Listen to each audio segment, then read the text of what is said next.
Well, welcome back, everyone. Boy, are we proud to announce that the new season of play-by-play basketball is about to start. Actually, it's starting this Friday. So who better to have on air to talk about it than our own Bob Freeman, who's co-producer of the program, and honestly, our sports guy. Hello, Bob. Thanks, Jesse. I appreciate you having me on. It is going to be a great season, and we do have a lot to talk about. We're going to talk about some girls basketball as a new initiative we're taking this year. But first, let's break down the game we're doing this Friday, Lake George Argyle. Good, you got it. Two very good teams. I know that from the past. Yeah, you got Lake George and Argyle 2 years ago. They both won state finals in Class C and D. Last year's game, if you remember, went to overtime. A thrilling game. Joel Winkowski, 48 points in that game for Lake George. Argyle, going to be a tough matchup this year. They lost two of their seniors that combined for about 24 points. A third of that 63 points they scored in that loss. Right. So it's going to be an interesting game. I think Lake George brings a little bit of momentum, especially since they're at home this year. You know, Bob, let me ask you a question. The name Joel Winkowski has come up years. I mean, we first spotted this kid when he was a freshman, right? And I think he's a senior now. And you were telling me before we went on air, Division I. Yep, Joel Winkowski going to be playing at UMBC. It's University of Maryland Baltimore College next year. And we were talking a little bit about Division I athletes from our area that, you know, have graduated from some of these local high schools. We talk about Noah Arciero, Saratoga, now playing at Hartford, an American East team.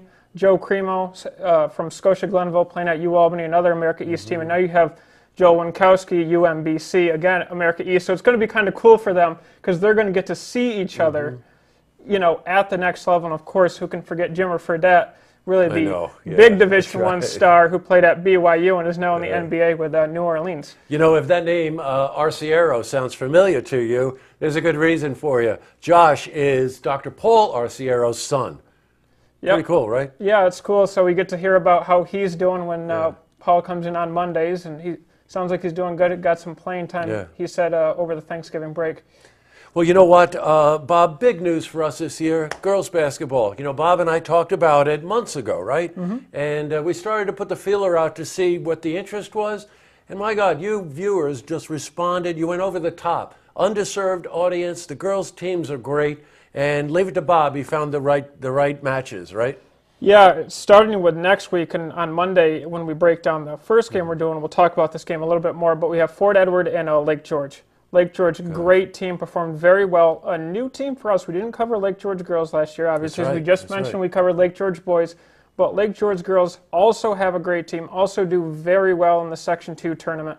So we're going to see a little bit of them. And, of course, we had a great game in Fort Edward last year when we covered that game with Fort Edward. We'll have that game later in the season. But this game, Fort Edward, Lake George, going to be interesting for Fort Edward. They only lost Brittany Sardina, a big-time senior, though. If you remember, we recognized her last year.